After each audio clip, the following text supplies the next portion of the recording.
Lai cilvēki ēkā justos labi, tajā nepieciešams uzturēt temperatūru, mitrumu, jāpievada svaigs gaiss un apgaismojums. Vienkāršā mājā tas notiek aizvarot, atverot logus, regulējot radiatorus un ziemā pat karinot slapjus dvieļus, lai mitrinātu gaisu. Bieži vien radiatori silda un atvērti logi dzēsē gaisu vienlaicīgi.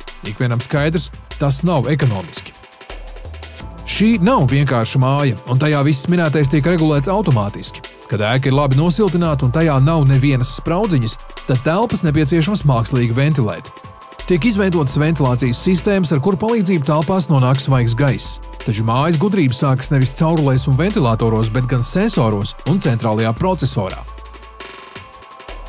Gluži kā cilvēka organismā arī viedās mājas sistēmas signāli sākas receptoros jeb sensoros. To var būt ļoti daudz un dažādi. Vieni reģistrē temperatūras izmaiņas, vieni CO2 daudzumu, citi mitrumu, vēl citi gaismu un pat troksni. Centrālais procesors vai mājas smadzenes saņem signālus no sensoriem un pieņem lēmumus, kurus iepriekš definējis mājas saimnieks. Gudrās mājas sistēmā visi slēdži nonāk skapī un visas funkcijas sāk pildīt infrasarkanā pults vai citi attiecīgie. Un tad pultī ir attiecīgi, teiksim, instrukcija, kas ko nozīmē. Un tad viss vajadzīgākie ir ekonomiskais režīms, ka viss tiek izslēgts ārā, vai arī svētku režīms, kad viss tiek ieslēgts iekšā, vai intīmais režīms, kad viss ir tādā pusnodzēstā stāvoklī, vai darba režīms, ka ir griezt apgaismojums intensīvs. Līdzīgi kā tas notiek ar audio-video sistēmām, arī šeit iespējami dažādi režīmi. Piemēram, ģimene aizbraukusi atvaļinājumā.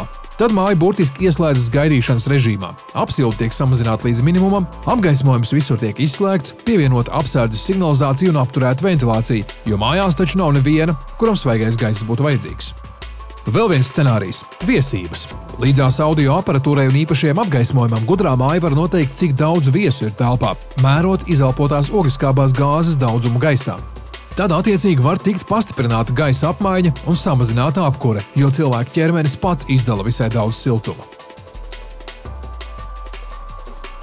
Ja šī gaisa apstrādes iekārta vadīgi tika papildināta ar CO2 devējiem, kas ir ogliskābās gāzes detektori, tad, protams, automātiski gaisa apstrādes iekārta palielinātu gaisa daudzumu, tad frekvenču pārveidotāji sāktu darbināt motors ar lielākiem apgriezieniem, un tad priekš gaisa daudzums tiktu nodrošināts.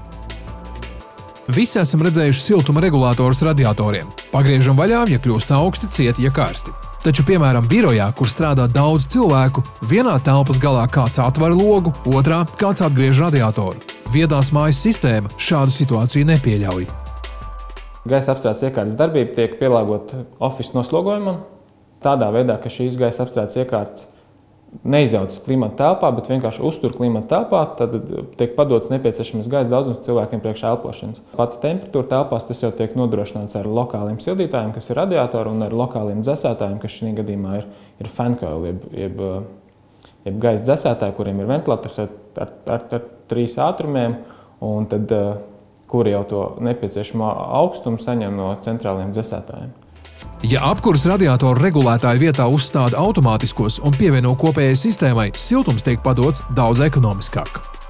Parastais sensors tiek nomainīts ar šādu te, un kuram iekšā jau ir motoriņš, un tad viņi var gan manuāli griezt, gan automātiski. Tāpat vasarā iespējams var iet ar žalūzijām, saules pusē tās aizvarot, lai netērētu lieku enerģiju telpu dzesēšanai. Vājākais labi nosiltinātas ēkas posms ir ventilācija. Tieši caur šejienu izplūst visvairāk siltuma. Tādēļ modernā mājokle izmanto īpašas ventilācijas sistēmas. Ziemā vienīgais veids, kā tikt pie svaiga gaisa, ir ievadīt telpās gaisu no ārpuses, taču tur tas ir augsts. Šo gaisu no jauna sasildot, ir jātērē enerģija. Šādās situācijās var izmantot gaisa siltummaini, jeb rekuperatoru, kurš ienākošo gaisu no ārpuses sasilda ar izejošo, jau uzsildīto gaisu. Tātad viņš uzsilst līdz apmēram plus 18, un aizejošais gaiss ir kā 20 grādi. Tad ienākošais nav augsts, bet viņš ir silts. Centralizētai vadības sistēmai ir vēl viena priekšrocība. To programmē ar datora palīdzību. Tāpēc nekas netraucē izveidot tādu saskarni, kas ir viegli saprotama ikvienam. Šai sistēmai jābūt izveidotai tā, ka viss šīs iekārtas, šī automātiski saslēgt vienā tīklā, tiek vadīts ar speciālu vadības programmas palīdzību. Saskarsnes rīkam jābūt ir ļoti draudzīgi izveidotam. Tātad, lai jebkurš lietotājs ar savām piekļuves parolēm varētu šo ēku vadīt, uzraudzīt un arī distancēt varētu piekļūt no jebkuras vietas. Biroja ēkās, kur ir daudz telpu ar dažādu cilvēku skaitu un vajadzībām, iespējams precīzi programmēt katru telpu atsevišķi. Protams, ir jāpiestrādā pie tā, lai atnākot no rīta cilvēks uz darbu, jo tā telpa tiktu sagatavota. Un tad to arī šī datorprogramma automātiski var, ņemot vērā iepriekšējās dienas pieredzi, var tad attiecīgā laika periodā sagatavot šo telpu. Mājas īpašnieks var kontrolēt ēku no jebkuras vietas, kur vien pieejams internets. Pat no mobilā telefona, ja sistēma tiek attiecīgi konfigurēta. Katrai telpai no šejienes var koriģēt zemāko vēlamo temperatūru, kur iestādīt no pults augstāko vēlamo temperatūru. Var tikt koriģēts laika grafiks, kad klimata kontrole ir aktīva, no 8 līdz 23.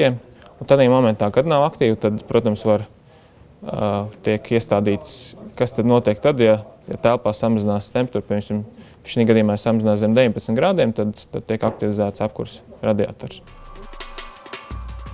Kaut arī raugoties uz visām šīm sarežģītajām sistēmām, šķiet, ka tās ir ļoti dārgas, tās rada ievērojams ietaupījumus, jo sevišķi lielās daudzstāvu ēkās.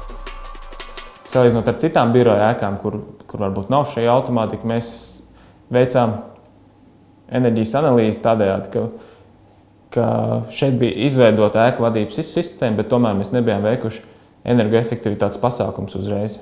Tad, kad mēs viņus to veicām, mēs uzreiz jutām, ka mēs pa 15–20% ekonomējam enerģiju.